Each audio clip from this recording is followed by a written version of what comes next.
O Brasil abriga quase 2 milhões de imigrantes. O número total de solicitações de refúgio aumentou mais de 2.868% entre 2010 e 2015, sendo que, dessas, a maioria vem da África, Ásia, inclusive Oriente Médio, e Caribe. Tal crescimento, no entanto, não se traduz na invasão massiva proclamada pelos meios de comunicação. O número de imigrantes é, ainda, pouco expressivo, chegando a alcançar apenas 1% da população nacional, o que não torna menos importante a necessidade de refletir sobre a temática no Brasil e a forma como o país acolhe esses imigrantes. Os imigrantes se dividem em várias categorias, como permanentes, temporários, provisórios, fronteiriços, refugiados e asilados.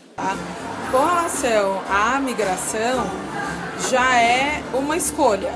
Então, uma escolha mais consciente. Eu tenho minimamente um recurso econômico, mas eu sei que eu quero melhorar de vida, então eu consigo planejar a minha saída. Então é uma situação um pouco mais confortável, tá? Nesta etnografia, conversamos com 7 imigrantes, vindos do Senegal, Chile, Itália, Congo, Israel, Síria e Palestina, e que buscam o Brasil por diferentes razões: segurança, emprego, questões familiares, estudos ou busca por melhores condições de vida. Na primeira parte do trabalho, procuramos imigrantes na Praça da República, local muito frequentado por diversos estrangeiros. Lá, conversamos com 2 senegaleses, Papa e Mono.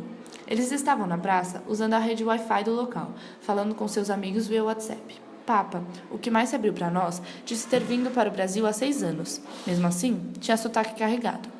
Ambos vieram de províncias diferentes do Senegal, em busca de uma vida melhor, e acabaram se conhecendo em São Paulo, como nos contaram que muitos outros acabam fazendo o mesmo. Além disso, nos disseram da presença de uma comunidade de imigrantes senegaleses da cidade, que frequentam os restaurantes africanos do centro. Apesar de ter sido bem difícil conseguir emprego quando chegaram no Brasil, agora estão se estabelecendo. Papa, por exemplo, trabalha como ambulante e disse estar se acostumando com a cultura brasileira, mesmo sendo muito diferente da senegalesa. Como sempre, a adaptação é um processo demorado, ainda mais com a barreira linguística, a principal dificuldade enfrentada por eles, que tem como língua materna o francês.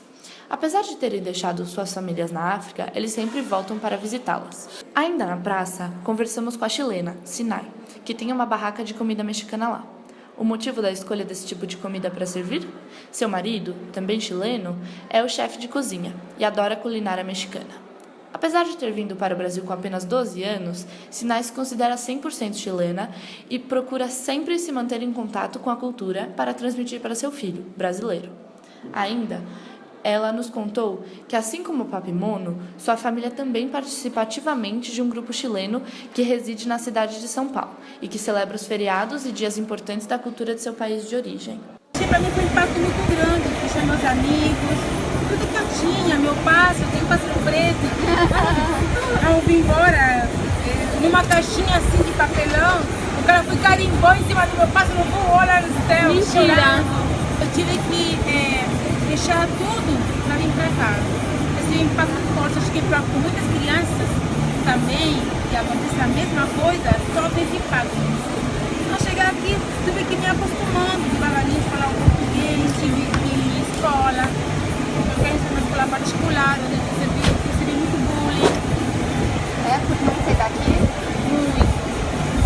Muito bullying me recebi, diante de mim, tinha como eu falava, sabe?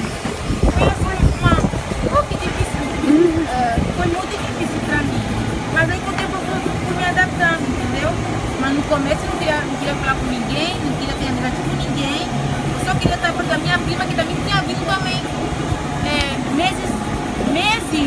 meses assim, antes ela tinha vindo pro Brasil também, porque a mãe dela é o mesmo caso, ela é brasileira, o pai é chileno, então assim, é meu tio.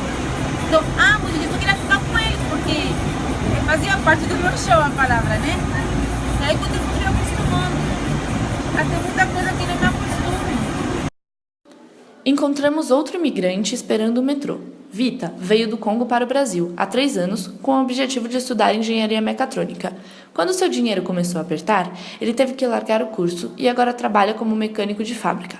Ele nos contou que fez muitos amigos no Brasil de outras nacionalidades africanas e que eles estão sempre se ajudando.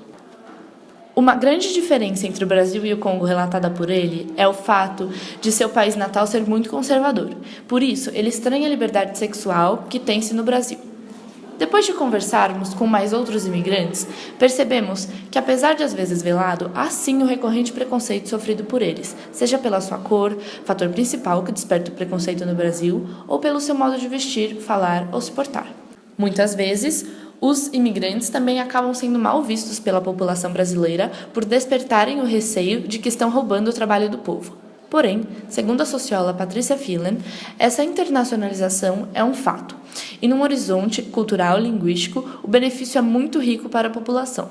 Isso significa uma riqueza de encontros de povos, de culturas e de línguas diferentes.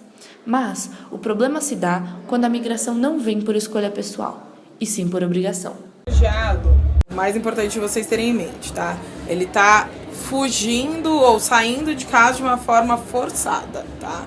Seja por uma repressão política, seja por repressão das Forças Armadas de alguma forma. Normalmente é algum tipo de ato do próprio governo que o coloca numa situação de fuga, tá? E o que a gente tem visto também mais recentemente são situações climáticas que fazem com que ele também seja forçado para fora do seu estado.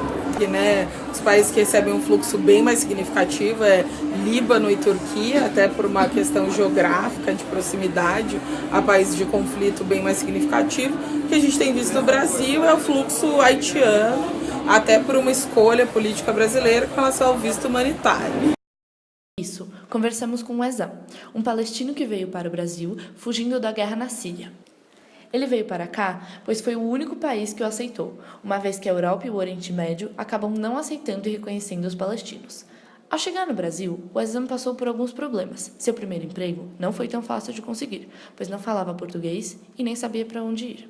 Aprendeu a língua apenas por conversação, nunca fez aula. Atualmente, ele trabalha em um restaurante e em uma loja de tecidos, onde inclusive está planejando um desfile com as roupas que ele mesmo produziu.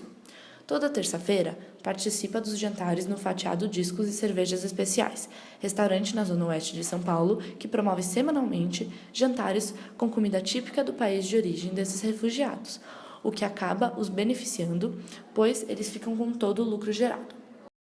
Com o crescente número de imigrantes e refugiados chegando ao Brasil, surgiram ONGs que os auxiliam na vinda deles para cá até se estabelecerem e regularizarem sua situação. A ADOS, por exemplo, atua em parceria com refugiados, solicitantes de refúgio e pessoas em situação análoga ao refúgio, para sua reintegração à sociedade, buscando sua valorização e inserção social, econômica e cultural.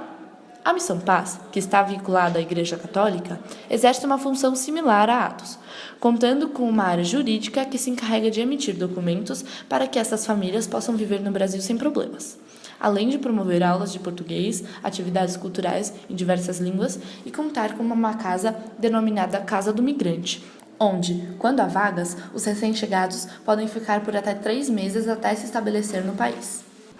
Em tempos de globalização, tornou-se muito mais fácil se locomover, e com isso, os fluxos migratórios pelo mundo aumentaram significativamente. Seja por vontade própria ou não, a chegada de estrangeiros no Brasil com situações, muitas vezes, não regularizada, vem crescendo. E cabe ao país, portanto, a tarefa de ampliar sua rede de auxílio a esses imigrantes. E, à população, a função de acolher, respeitando suas culturas.